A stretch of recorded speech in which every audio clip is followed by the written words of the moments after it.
Buenas noches.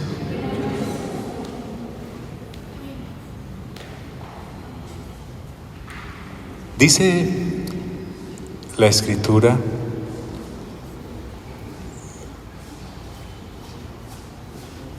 que el Espíritu Santo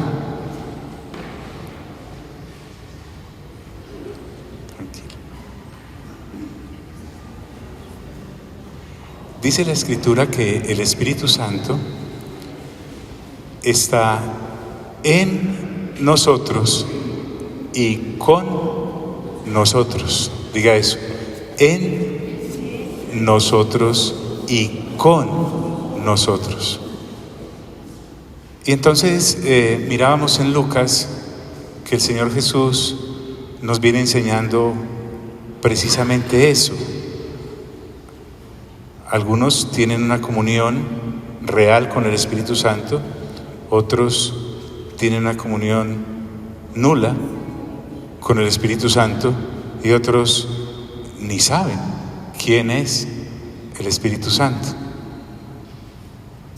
Y sería muy triste que usted venga a este lugar y no logre dimensionar a lo que Dios nos está llevando. Entonces dice la Escritura en Lucas capítulo 11: ¿qué padre de vosotros, si su hijo le pide pan, le dará una piedra? ¿O si pescado, en lugar de pescado, le dará una serpiente? ¿O si le pide un huevo, le dará un escorpión? Pues si vosotros, dice el Señor, siendo malos, sabéis dar buenas dádivas a vuestros hijos, ¿cuánto más vuestro Padre Celestial dará el Espíritu Santo a los que se lo pidan? Y si usted y yo calificamos como discípulos del Señor, esta debería ser nuestra oración, esta debe ser nuestra oración, realmente esta debe ser nuestra única oración. John y mis otros planes, significa entonces que si mi lista de oración es larga y extensa, pero por ningún lado estoy pidiendo el Espíritu Santo, todo, absolutamente todo lo que esté haciendo y pidiendo, así sea creyente, es temporal. Y entonces estoy dedicando toda mi vida, escuche bien, a lo que no va a pasar a la eternidad. Y entonces nos dimos a hacer un recorrido por las Sagradas Escrituras, no exhaustivo, pero por lo menos ilustrativo. Le tocará a usted buscar en la lectura juiciosa que haga de la palabra un barrido completo. Y encontré en Hechos de los Apóstoles un pasaje que todos conocemos. Lo voy a leer, está en el capítulo 5. Entonces Pedro dijo: Ananías, ¿por qué permitiste que Satanás entrara en tu corazón? Mentiste y trataste de engañar al Espíritu Santo. Estamos en Hechos de los Apóstoles, la primera iglesia. Hay un mover espectacular en Jerusalén.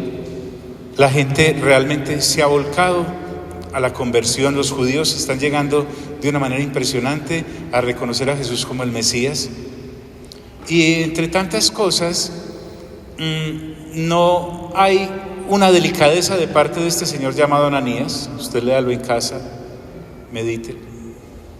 Y en su esposa, porque sin nadie pedirles nada, ellos quieren aparentar generosidad, quieren aparentar el ser dadivosos, quieren aparentar el ser generosos, pero lo hacen de la manera incorrecta. Cuando llega Ananías a ese lugar donde se reunían, se encuentra con esta pregunta de parte del apóstol Pedro, que le dice: ¿por qué permitiste que Satanás entrara en tu corazón? Interesante. Mentiste y trataste de engañar al Espíritu Santo. Y era una cuestión de ofrendas. En el capítulo 4 al final usted va a observar que un hombre llamado Bernabé había vendido una propiedad y el producto de esa venta la había traído a los pies de los apóstoles, como dice textualmente.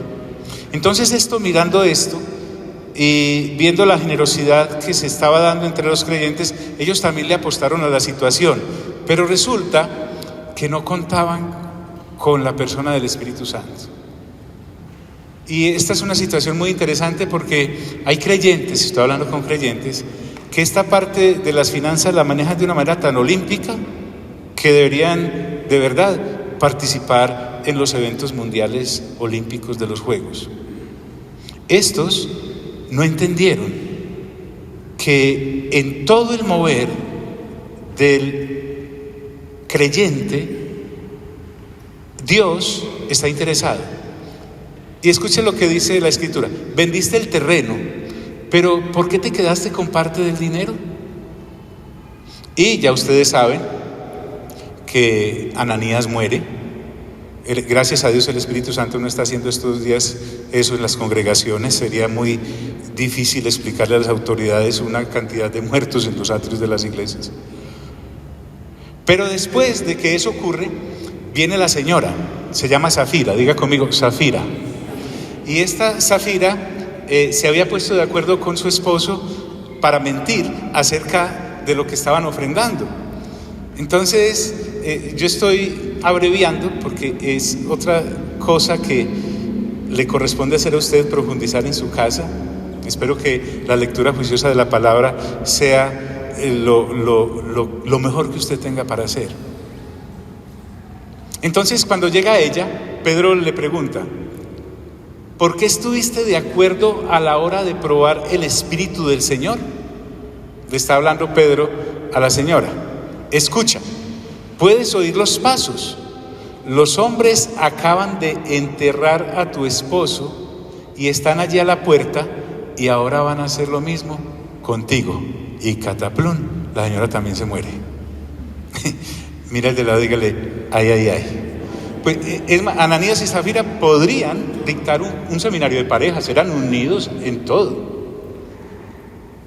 Pero yo quiero hacer el énfasis en la otra parte, y es: qué lindo las personas que involucran al Espíritu Santo en su vida financiera.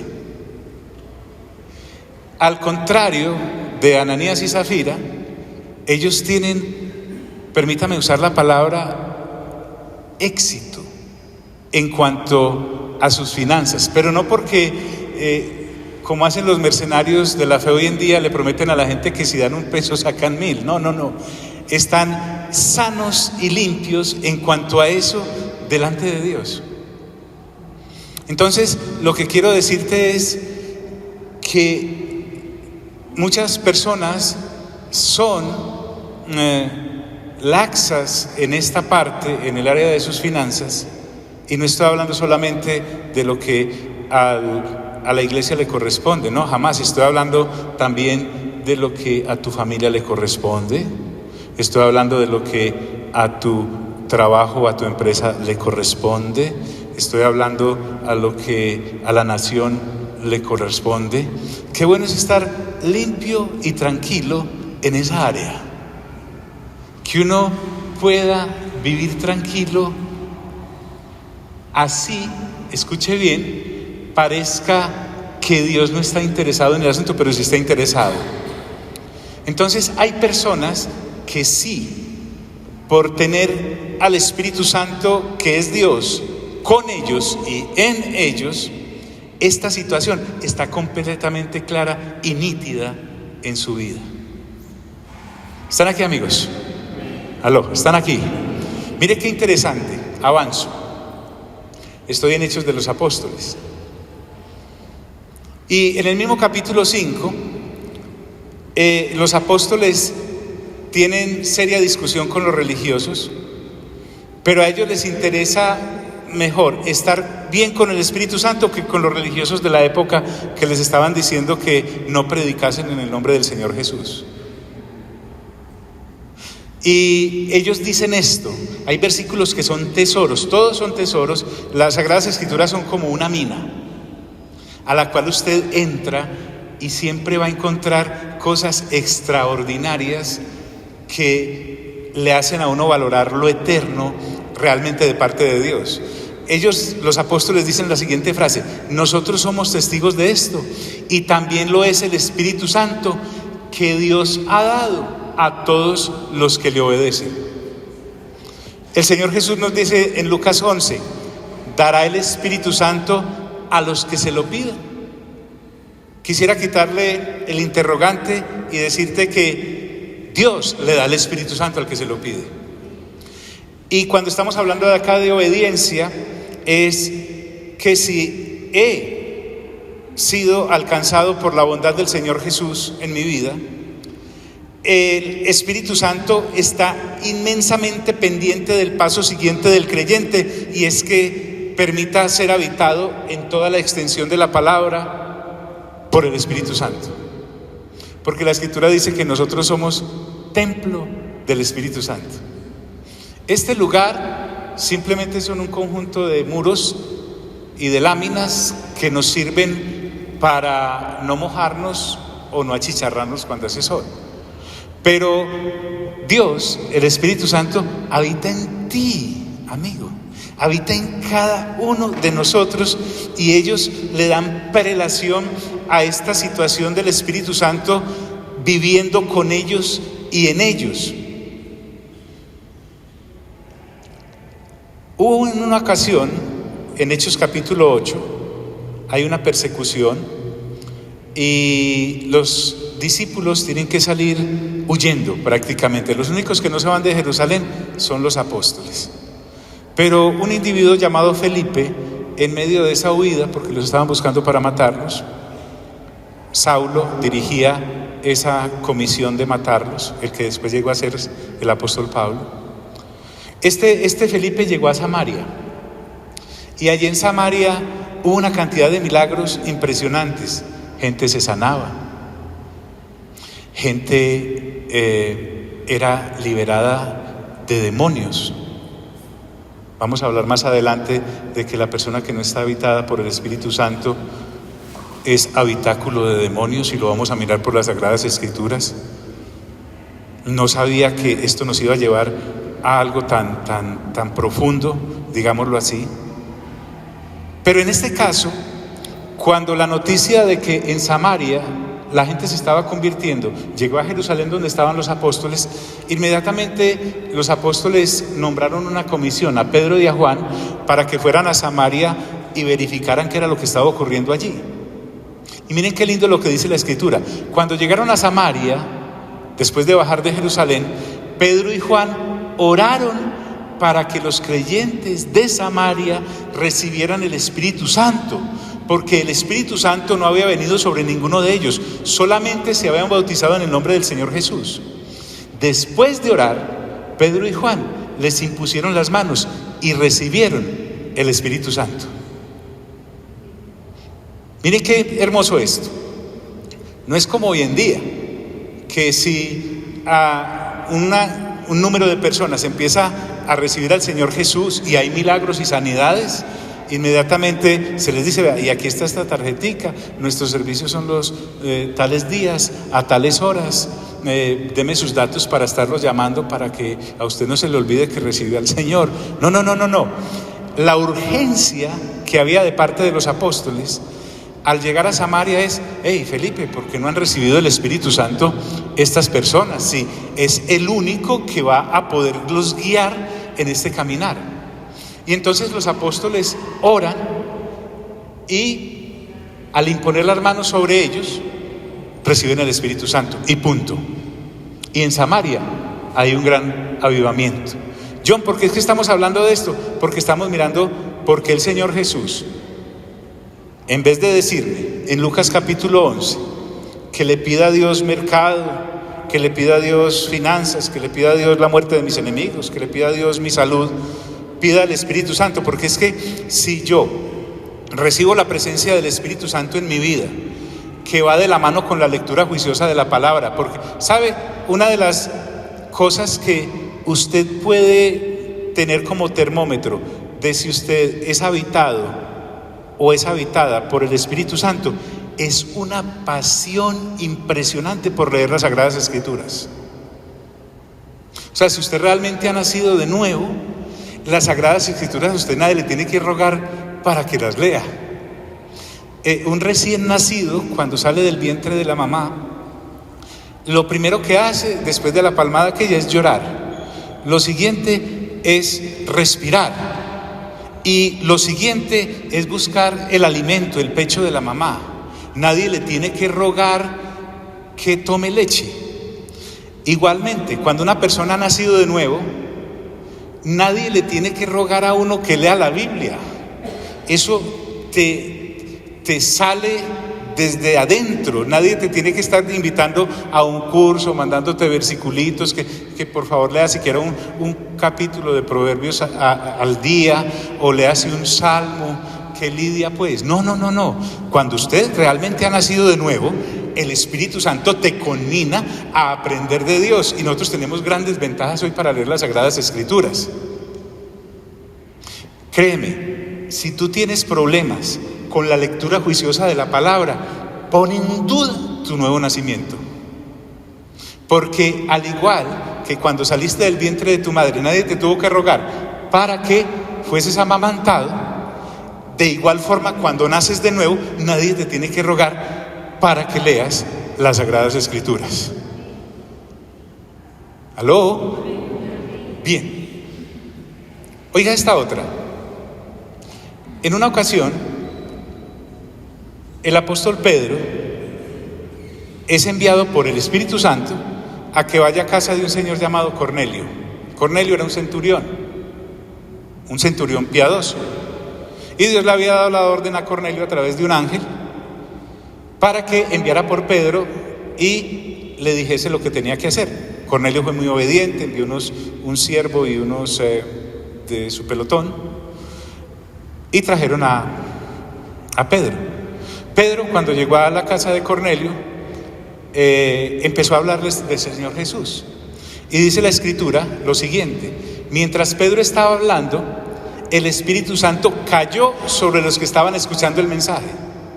Los creyentes judíos, porque Pedro fue con 6 compañeros más, que vinieron con Pedro, estaban asombrados porque el Espíritu Santo se había derramado como un don sobre los que no eran judíos.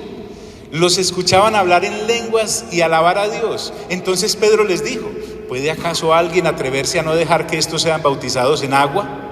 Ellos han recibido al Espíritu Santo, al igual que nosotros. O sea, el Espíritu Santo, en medio de una predicación, en medio de una narración de las Sagradas Escrituras que estaba haciendo el apóstol Pedro, ¡pum!, cayó sobre la gente. El beneficio de las Sagradas Escrituras. Usted no tiene que estar en una gran reunión con un excelente predicador. Usted puede estar leyendo las Sagradas Escrituras y ser lleno del Espíritu Santo. Y otra de las cosas interesantes es que Pedro habla del bautismo, y entonces acto seguido fueron bautizados todos los que estaban en la casa de Cornelio, que no debieron haber sido pocos. Esa es otra evidencia de usted estar lleno del Espíritu Santo, y es que inmediatamente se va a querer bautizar. A usted no hay que rogarle que si se bautiza, por favor. Usted no puede ya alegar: no, es que a mí me bautizaron cuando yo era pequeño. No, lamento decirle que lo que hicieron cuando usted estaba pequeño fue que lo mojaron no más, porque el orden correcto es que uno cree y después se bautiza. No se bautiza y después cree. ¿A cuántos no nos mojaron aquí pequeñitos y llevaban toda la familia y le echaban a uno cuando no era que lo tiraban allá? Entonces, ¿qué es eso? Eso se llama obediencia. Diga conmigo: obediencia. Una persona llena del Espíritu Santo y con el Espíritu Santo lee las Sagradas Escrituras y dice, lo que hay que hacer es esto, hagámoslo. Ella no se pone a evaluar las pérdidas o las ganancias, o si eso sube o si eso baja. No, avanzo más. Resulta que el Espíritu Santo también está muy interesado en los que cristianos persiguen. Resulta que, como les dije, ¿están aquí, amigos? Saulo, que después llegó a ser el apóstol Pablo, acaba de hacer asesinar a Esteban, una persona maravillosa, pero lo mató. O por lo menos usó el andamiaje religioso para asesinarlo. Él fue el autor intelectual de la cosa, aunque los asesinos hayan sido otros. Él fue el autor intelectual. Pero como para Dios no hay nada imposible y a Dios nadie le queda grande, en cierta ocasión iba Saulo rumbo a una población para perseguir más cristianos. Y en el camino, a mediodía, un sol espléndido, una luz más brillante que el sol lo derriba y una voz le habla. Queda ciego, lo llevan arrastradito, lo meten a una casa. Y Dios necesita usar a Saulo. Entonces habla con otro señor llamado Ananías. Mire, en el mismo Hechos de los Apóstoles hay un Ananías, el que murió en el capítulo 5, pero en el capítulo 9 hay un Ananías que sí le obedecía a Dios. Entonces Ananías fue a la casa donde estaba hospedado Saulo y miren a qué lo envió el Señor. Entonces Ananías se fue a la casa de Judas e imponiéndole las manos a Saulo le dijo: hermano Saulo. Oiga qué lindo esto. El Señor Jesús me envió. Fue el que se te apareció cuando venías para acá. Me mandó para que puedas ver de nuevo y te llenes del Espíritu Santo. ¿Cómo será de importante la situación para un creyente recibir a la persona del Espíritu Santo para que esté en él y para que esté con él? Que Saulo, todavía con las manos untadas de la sangre del cuerpo de Esteban, con las cartas que llevaba de autorización para perseguir a los creyentes, el Señor Jesús le indica a Ananías que vaya y le imponga las manos para que reciba el Espíritu Santo.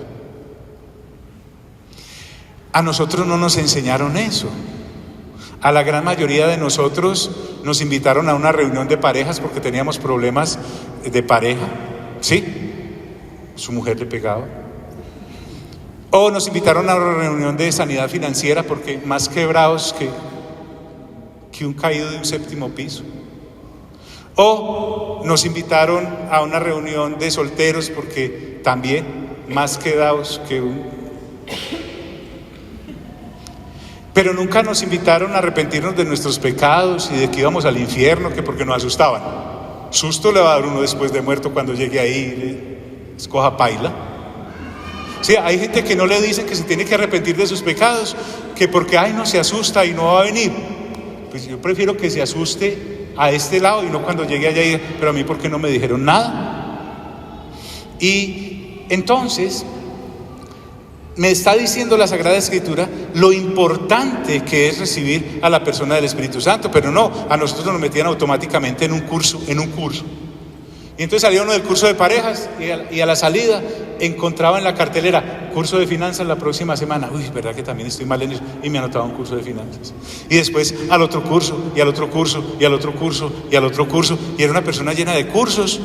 Y a mí nadie le ha dicho a uno que tiene que arrepentir de sus pecados y ser lleno de la persona del Espíritu Santo. ¡Qué horror! Y entonces después nos quejamos que porque hay tanto chismoso y tanta persona rara en las congregaciones. Pues claro, pues si no han nacido de nuevo, están sin arrepentimiento, no han sido llenos de la persona del Espíritu Santo. Por lo tanto, ¿de qué se va a asustar un pastor de que haya una cantidad de problemas dentro de la congregación entre los creyentes? Pues claro, si no se han convertido. Están llenos de cursos, eso sí. Y ya después de hacer tanto curso, le dicen, usted tiene como perfil para ser pastor. y lo meten a un instituto y usted, ¿acaso es bruto? Usted hace toda su labor y hace todas las materias y estudia cristología, estudia neumatología, estudia todo esto y al final le entregan un carnet y dice, usted es pastor y usted sin convertirse. No ha sido lleno del Espíritu Santo. Claro, entonces ¿para qué va a usar el cargo el día de mañana como pastor? Para ser un pastor carnal. Porque no se ha convertido, uno no le puede pedir peras al ¿qué? Al olmo. Entonces imagínate, 0 convertidos allá y el de acá tampoco, pero tiene carné, ¿cierto? Pero no está ni lleno del Espíritu Santo, ni vive con el Espíritu Santo. Dios mío, bendito. Bueno, en todo caso, era urgente para el Señor Jesús de que Ananías llegara y al imponer las manos sobre Saulo fuera lleno del Espíritu Santo. A partir de ese día, Saulo no volvió a ser el mismo. El tipo cambió completamente. Usted se encontrará personas en este caminar, en este trasegar, esposas que dicen, no, es que mi marido, nosotros llevamos 22 años viniendo, pero él no ha podido cambiar. Él no ha podido cambiar. Esos procesos tan retardados es falta del Espíritu Santo en su vida. No, es que sí, llevamos 15 años en esto, pero todavía como que no despegamos. Hay un problema de nacimiento ahí. Miren lo importante de esto. Avanzando un poquito más, en el mismo Hechos de los Apóstoles, ocurren cosas interesantes. Pablo llegó a una población en el capítulo 19 y se encontró unos discípulos, personas que ya creían, y les preguntó, ¿conocen ustedes del Espíritu Santo? Y les dijeron, ni siquiera sabemos que hay Espíritu Santo. Sí. Entonces Pablo, en vez de decir, ¿cómo? Y rasgarse las vestiduras, no, dijo, los guió, y dice la Escritura, al escuchar eso fueron bautizados en el nombre del Señor Jesús. Cuando Pablo les impuso las manos, el Espíritu Santo llegó a ellos. Empezaron a hablar en lenguas y a decir profecías. Eran como 12 hombres en total. Y con esos 12, Pablo, esa población ubicada en las tierras bíblicas, la puso patada arriba. ¿Por qué? Porque eran replicadores inmediatamente de la doctrina del Señor Jesús que está en las Sagradas Escrituras. Entonces estaba ya en este punto, en estos días, y ¿cuál es el afán? Hablando con el Espíritu Santo, Espíritu Santo, ¿usted me puede mostrar en las Sagradas Escrituras los beneficios de una persona cuando con usted camina? Yo, con mucho gusto, me dijo, ya que pregunta, con el mayor de los gustos, váyase para Génesis. Así que va a empezar allá. Y nos vamos a llevar seguramente algunas conferencias con esto. ¿Qué importa? ¿Cuál es el afán? En Génesis capítulo 2 nos muestra las Sagradas Escrituras lo que es tener comunión con Dios. Diga conmigo, comunión con Dios. O sea, cuando estoy hablando del Espíritu Santo, es que cuando tú tienes el Espíritu Santo, tendrás lógicamente al Cristo y tendrás al Padre. Si tú tienes al Padre, tendrás automáticamente a la persona de Cristo y a la persona del Espíritu Santo. Y si tú tienes el Espíritu Santo, pues tendrás al Padre y tendrás al Hijo. Así que no se vaya de pronto usted a devanar los sesos que cuando esté orando yo a quién le oro. No, ore. Hable con el Padre, hable con el Hijo, hable con el Espíritu Santo. Ellos no tienen ningún problema, tienen la misma capacidad de despachar. Entonces allá en Génesis me encuentro el relato de que Dios, cuando está contigo, te advierte de los peligros. Diga conmigo, los peligros. Otra cosa es que uno esté tan ocupado que no le preste atención. Pero si usted echa un poquito para atrás, se va a dar cuenta que cada embarrada que uno ha cometido ha sido porque no vio, no escuchó, no le dio la gana.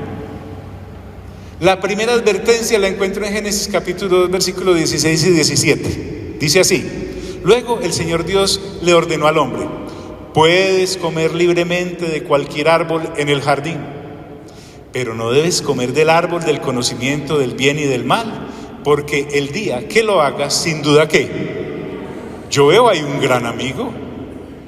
O sea, Dios le está diciendo al ser humano: coma todo lo que quiera, menos de ese arbolito. Y seguramente hubo la inquietud en el corazón del hombre: ¿pero por qué no podré comer ese árbol? Dios, que lo escucha todo, seguramente le dice: porque el día que él coma, se muere del todo. Se muere espiritualmente, se muere físicamente, se muere eternamente. Usted y yo ya sabemos qué ocurrió por haber despreciado el consejo de Dios. Pero mire, que si uno está atento en la amistad con Dios, en esa amistad con Dios siempre te avisará de los peligros, siempre, te lo garantizo. Otra cosa es que uno no le haga caso ni a las señales o a la voz de Dios. Cada problema en el que nos hemos metido ha sido por eso. Pero es que a mí Dios me tiene que hablar directamente. No necesariamente. Dios puede hablarte a través de tu esposa, principalmente.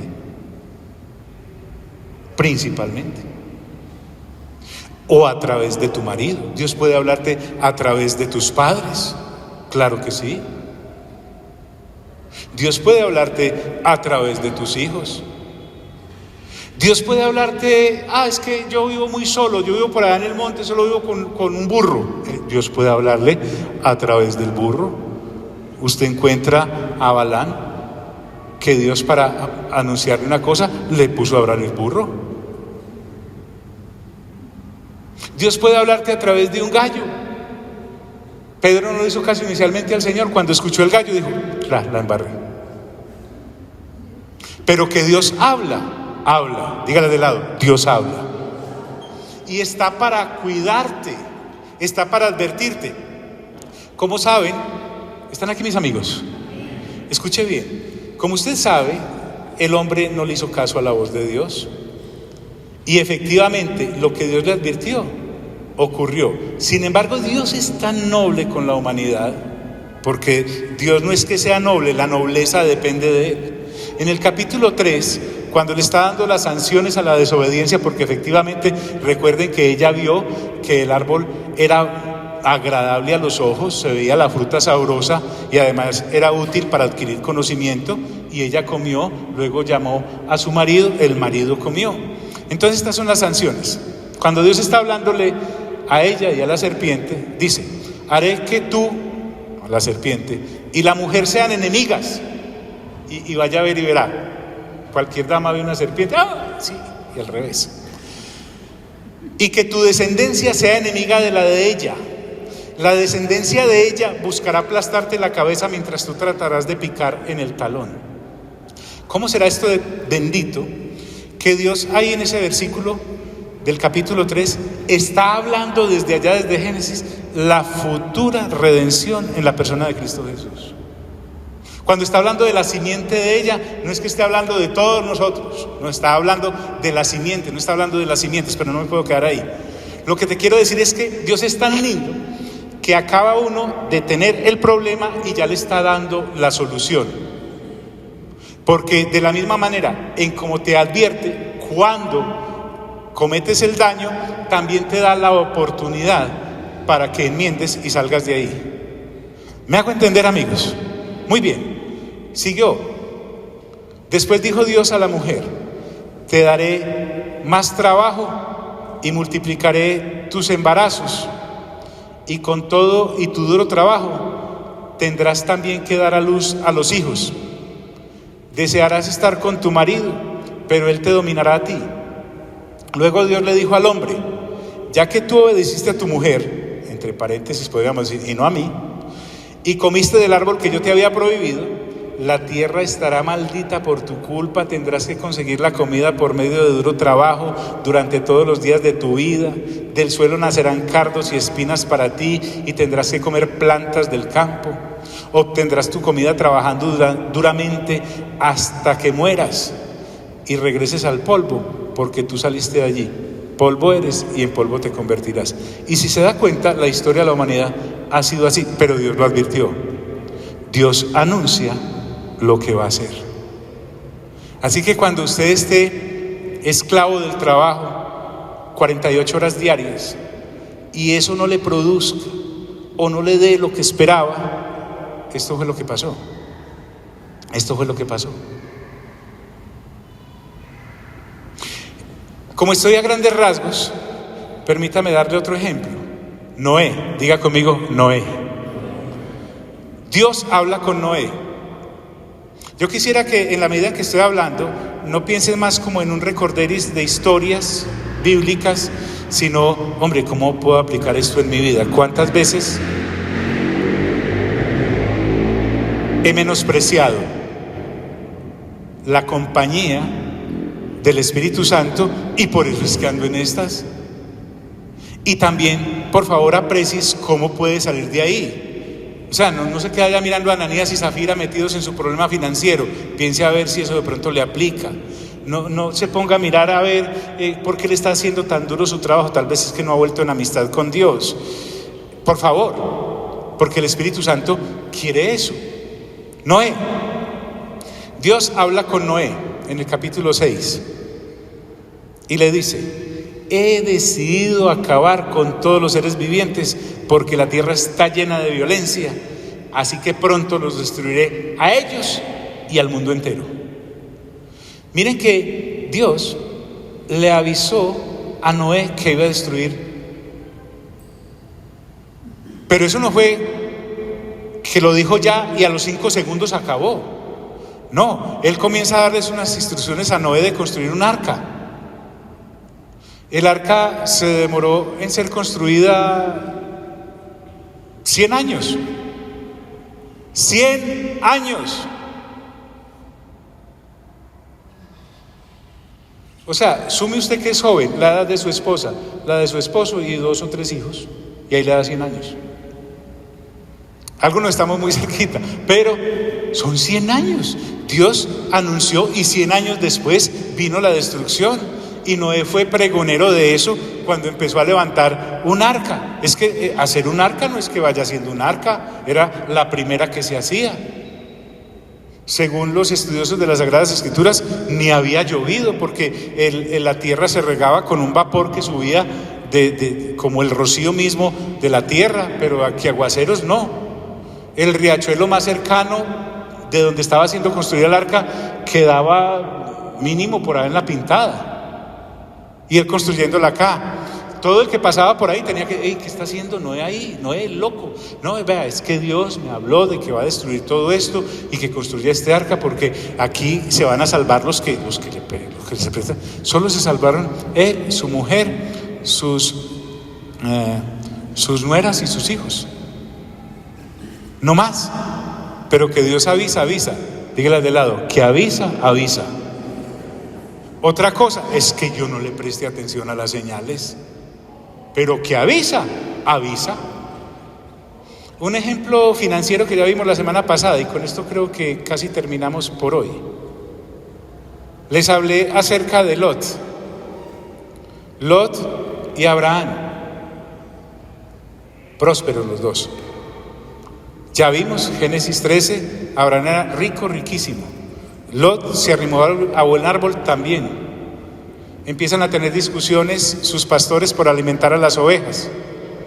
En vez de llegar a un acuerdo, Lot no entiende la cosa. Entonces seguramente Dios guió a Abraham para decirle: tenés que separarte de tu sobrino, porque a veces los peores estorbos en este caminar no son los amalecitas, no son los hititas, no son los moabitas, a veces es la misma familia y hay que apartarla un poco por algunos años tal vez, mientras tú te afianzas en este caminar. Entonces Lot dice, cuando Abraham le propone que se separen, él siguió por lo que estaba viendo, por lo que decía el índice de la bolsa, por lo que veía en sus ojos. Y miren, ahorita le digo en qué capítulo estoy.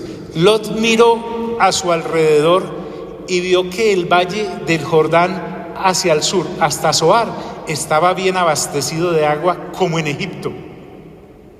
En realidad, como el jardín del Señor. Imagínense cómo era esa pradera. Se dice que era como el jardín del Señor. O sea, esa tierra, como decía mi suegro, planita, llena de frutales y con agua, cómprela yerno. Pero había un pequeño problema, y era que Dios en determinado tiempo iba a destruir esas ciudades alrededor. Eso fue antes, dice la Escritura, que el Señor destruyera Sodoma y Gomorra. Lot eligió todo el valle del Jordán, viajó hacia el oriente y así se separaron el uno del otro. Entonces Abraham, todavía no tenía la H, Abraham, queda como cuando a usted y a mí nos tumban. ¿A usted no lo han tumbado alguna vez? A mí como 759. Queda uno como con la mano atrás y la otra adelante. Lo que ocurre con el hombre y la mujer de Dios, y no estoy hablando de añadiduras, sino que le estoy mostrando cómo Dios se mete en la vida de uno para poderlo llevar a la eternidad. Es como cuando a usted se le roban los huevos de la gallina, pero le dejan la gallina. El que se robó los huevos va, hace huevos pericos, huevos revueltos, huevos fritos, huevos con salchichas, y de un momento a otro se le acaban ¿qué? Los huevos. Y se da cuenta de la burrada que cometió. ¿Dejó qué? La gallina. Usted cuando está con el Señor es la gallina, hermano. Es la gallina, hermana. Y Dios le vuelve a dar. Eso no tiene ningún problema, porque la situación fue así para Abraham. Escuche bien. Abraham vivió en Canaán, pero Lot vivió en las ciudades del valle y movió su campamento cerca de Sodoma. ¿Me entiende? Lot se fue acercando cada vez más. Estaba en el valle del Jordán, estuvo en Zoar, que era una ciudad pequeñita, pero dijo, mejor allá, en el Wall Street de la época, y se arrimó hasta que terminó viviendo allá. Y dice, y movió su campamento cerca de Sodoma.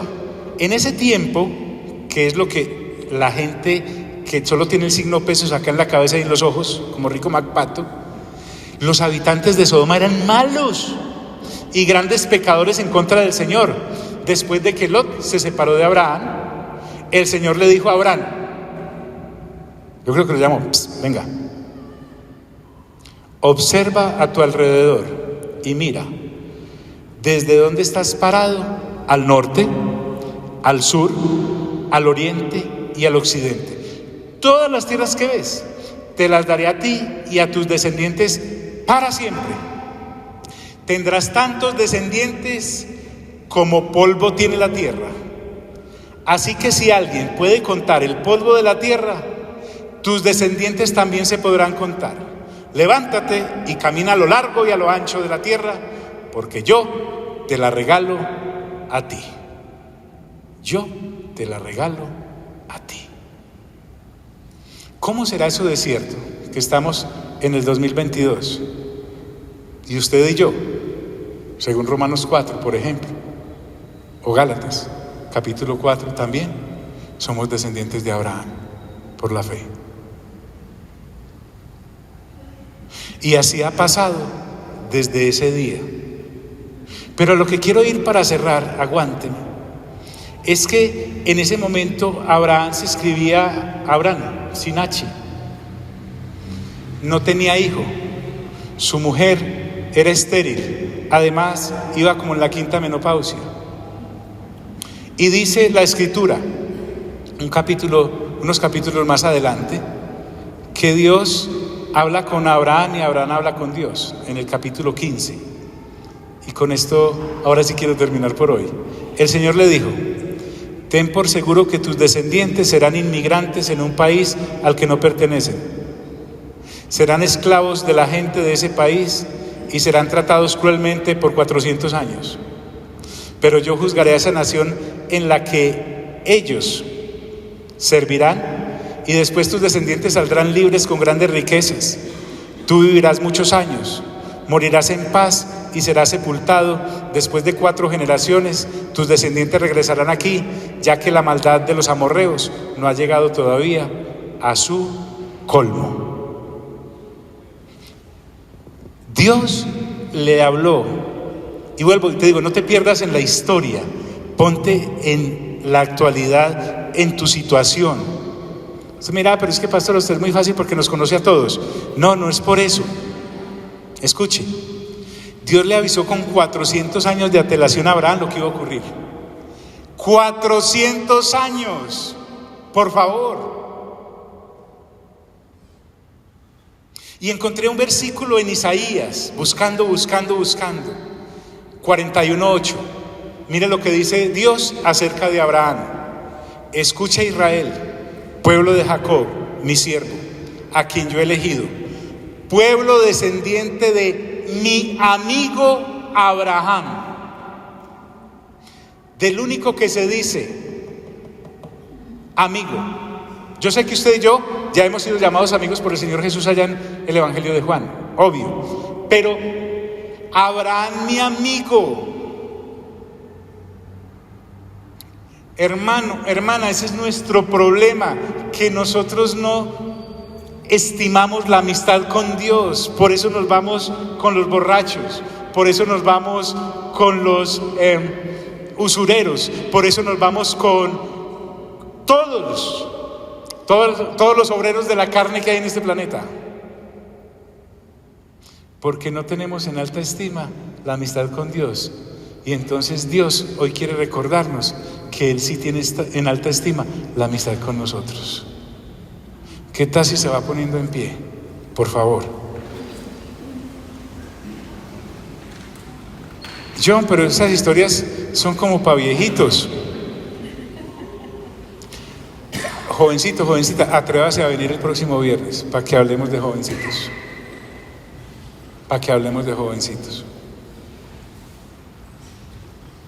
Porque usted y yo tenemos que salir de esa testarudez que la amistad con Dios es cosa de viejitas y de viejitos ahí. No, lo de la amistad con Dios es algo espectacular. Por favor, traiga a sus hijos la próxima semana. Si no quieren venir, tráiganlos a la brava y cerramos acá por dentro ya cuando estemos todos adentro, para que tengan que oír, porque necesitan ser amigos de Dios. Aquí no, y después los soltamos, que vayan a hacer lo que les dé la gana. Y le voy a explicar por qué. Porque para ser amigo de Dios no necesita ser viejito ni jovencito. Se necesita simplemente haber nacido de nuevo, estar renovando entendimiento y realmente darle valor a lo que Dios quiere entregarnos. Traigan también a los viejos que están todos azarados porque los gobernantes cambian, vienen y van, para que vea lo que es Dios a favor de un amigo en tiempos, por ejemplo, de Faraón, más loco que una cabra.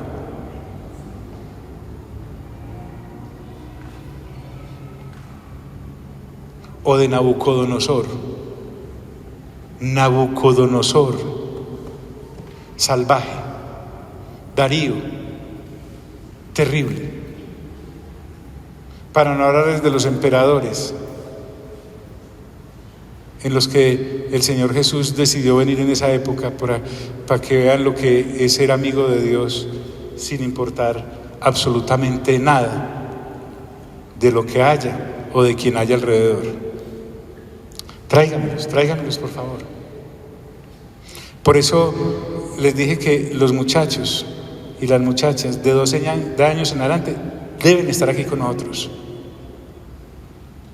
Esos salones de allá son para los niños hasta los 11 años. Ellos necesitan escuchar. Ellos necesitan entender que esto no es de tenerles un culto especial para jóvenes con humito y lucecitas. Algunos asesores de sonido querían unas lucecitas. Y dije, no, esto no es una discoteca. Que para traer la gente, no, es que si el Espíritu Santo no es el que trae la gente aquí, podemos montar mejor aquí una montaventa de carros, un supermercado queda mejor. O sea, necesitamos ser amigos de Dios en este tiempo. Y más que eso, que Dios pueda decir, ¿sabes el versículo 41:8 de Isaías? Abraham, mi amigo. Saca pecho el Señor con los amigos de Él.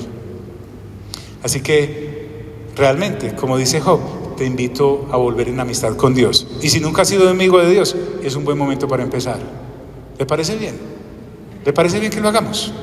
Diga conmigo: Señor Jesús, gracias por tu palabra, que es más cortante que espada de doble filo y penetra hasta partir los pensamientos y penetra hasta los tuétanos mismos, para sacar a la luz lo que es tuyo y lo que no es tuyo. Permítenos volver en amistad contigo, Señor, que tú puedas decir que yo soy tu amigo. En el nombre de Cristo Jesús, amén, amén y amén. Gloria a Dios.